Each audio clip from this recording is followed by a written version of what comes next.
南开高热，爽就站起来啦！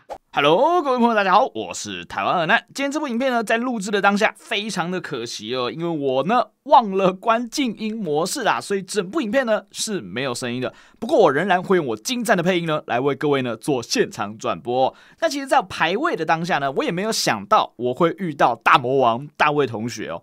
那么这场比赛呢，真的非常的精彩哦，而且这是我好几场比赛里面呢唯一一场呢可以跟大卫同学打得平分秋色的一场，所以我觉得这场非常值得纪念。那当然呢，还是要再次重申哦，这并不代表呢我的实力跟大卫同学呢是相等的哦。基本上我遇到他的每一场，我都是被屌电的，所以呢，这就更能够彰显这一场的价值所在了。那首先呢，对面的吉川彻发球，我第一球呢直接给他靠塞接起来，这边打一个时间差，结果对面都没有起跳，我这边直接发动二口监制的打手出界。可惜这边呢没有被对方拦网拦下来，被他发动了被动技能。这里我们就直接发动二口监制的拦网大招，有办法拦下来多点同步攻击吗？没办法，结果位置差太远了，第一球直接被杀了下来。看来目前要打破大卫同学的吉川彻的发球局呢是有点困难哦。对方选择的目标应该是会打我前排的二传，结果是打了个二口监制。还好接球有接起来，我这边直接给他来一个反击，大招就是要用在这个时候啦，打他后排的影山飞熊，结果对面发动了大招，能够杀下去吗？这一球，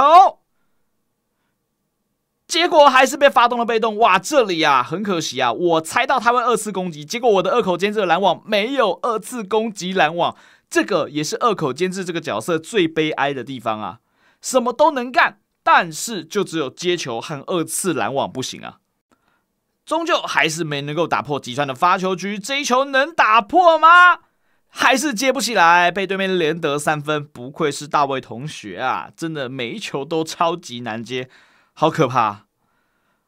还是指定的目标一样是打前排吗？结果是打了黑尾，还是接不起来，直接开局来一个4比0。Oh my god， 真的是太难打了。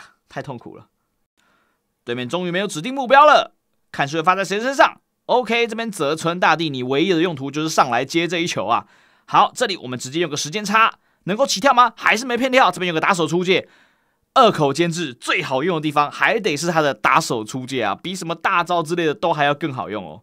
终于轮到我吉川彻的发球局了，当然是打对面前方的二传手，尤其又是石头 counter 剪刀啊。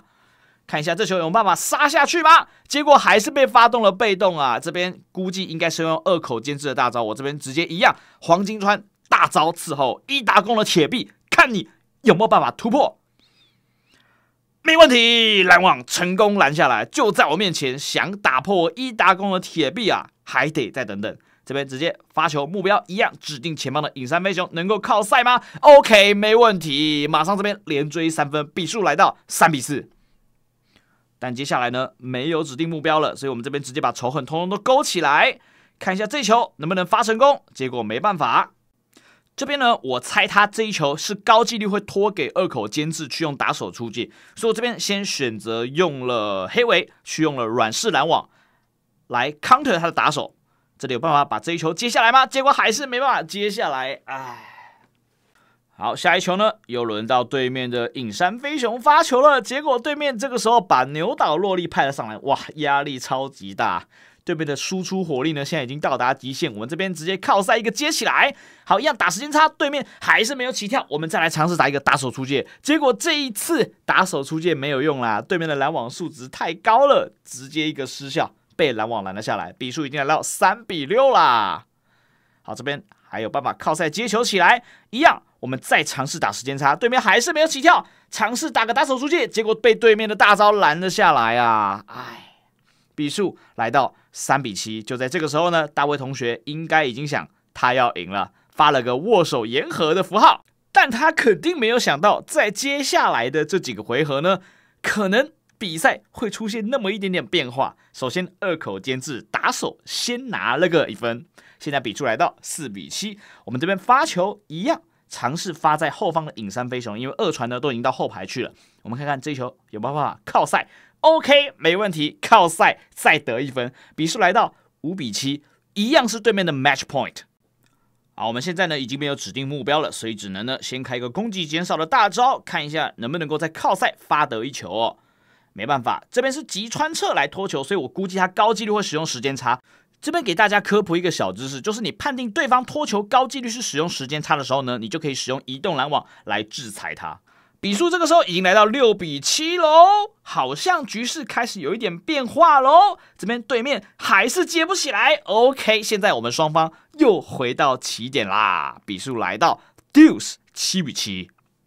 好，我们再尝试看看能不能够靠赛发球再得一分呢？没办法，这里呢我们就要先用个挑衅。然后他拖球呢是拖给制服的黑尾哦，我们估计高几率呢他会使用制服黑尾的假动作大招。那么这边是使用主动拦网，但是应该是没有办法把这球拦下来啊。的大招呢数值太高，拦网也是高几率是拦不下来的。轮到对面的发球局，黑尾这一球会打在谁的身上呢？OK， 打在我们西谷系的身上，但是我们西谷可是有罗林古桑达，但是罗林古桑达没有发动，反而是发动了我们的脚步被动接球啊。好，我们这边呢反打一个来使用青根的大招，尝试打对面后排的剪刀属性的影山飞熊，看有没有办法用属性 counter 来拿下这一球。OK， 还是得被动接吗？我就看你有没有这么多被动，哈哈，没有被动吧？比赛再次来到 deuce 的情况。好，现在呢轮到我们的黄金川发球了，我这边在想说要不要把一个黄金川给他换掉，结果呢应该是不够时间了。所以呢，这边先尝试用黄金川发了个球，然后牛岛洛丽这边拦网估计是高几率拦不下来哦，没有办法。好，这里对面呢直接指定了一个目标，同样用青根的扣球来回敬我。这里西谷系还能够发动被动吗？还能靠赛发动被动啊，太神了！西谷系这边直接打一个2次进攻，对面可以被动吗 ？OK， 拿下来。现在轮到我们来到赛点啦。好，这边一样是黄金川来发球，一样我们打后排的影山飞琼，石头克剪刀，来看看这一球他有没有办法接起来呢？接起来了，球给吉川彻，吉川彻这边呢估计高几率用时间差，但是我们并没有移动拦网，所以这球呢只能乖乖的看着他被杀下去哦。好了，比数现在又来到9-9，又是一个 deuce 的局面，好刺激啊！这一把打到现在，双方应该都挺累的了。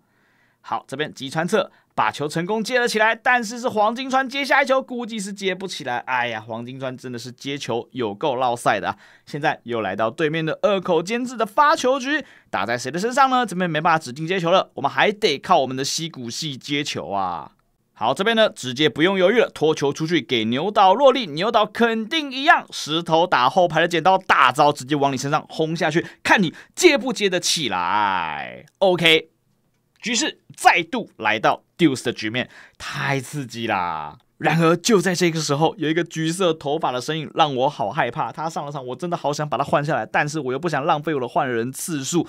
这个时候呢，对面会发球，估计是高几率发到他的普通二口身上，但是他的普通二口也是5星，也有一个大招，我们这边只能用大招呢来跟他对抗了。结果有办法拦下来吗？拦不下来，哇！这边接球当然是接不起来啦，可惜啦这一把。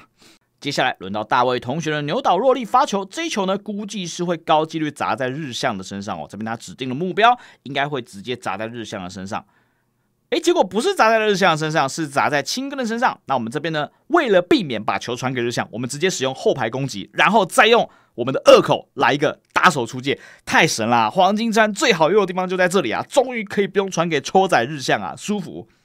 接下来呢，各位可以看到我们前排看起来相当的危险啊，有一个3星的赵岛跟一个5星的日向翔阳。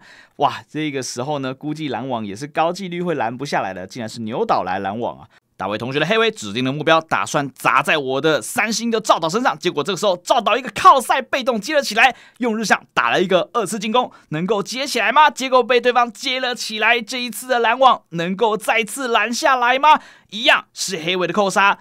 大卫同学这个时候发动了大招 debuff， 打算再次把球砸在赵岛身上吗？结果好死不死，我们赵岛又再次发动了靠赛被动接球啊！结果呢，既然是传到日向手上，当然这球是被拦下来。结果牛岛萝莉又发动了靠赛被动接球，这个时候我们当然要后排攻击，传到后排的人的身上。然后呢，直接来一个直线杀下去，结果对方没有拦到 ，OK， 直接拿下这个赛点局，太刺激啦！刚刚这个对局。好啦，这个时候呢，赵导的运气大概也到头了。我们这边呢，急忙要把赵导换下来，先换个影山飞雄，最后打算来打一个怪人速攻的组合，看一下有没有办法成功打到直接来拿下最后的这个制胜分。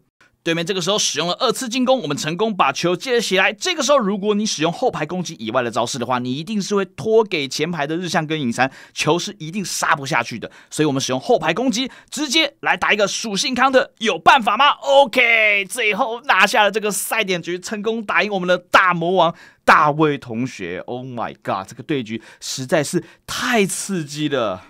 好了，那么如同影片开头所说呢，这一场呢是非常值得纪念的一场比赛啊，所以呢，在此特地呢把它做成一部影片了。但是呢，我真的不想要再遇到第2次大卫同学啦。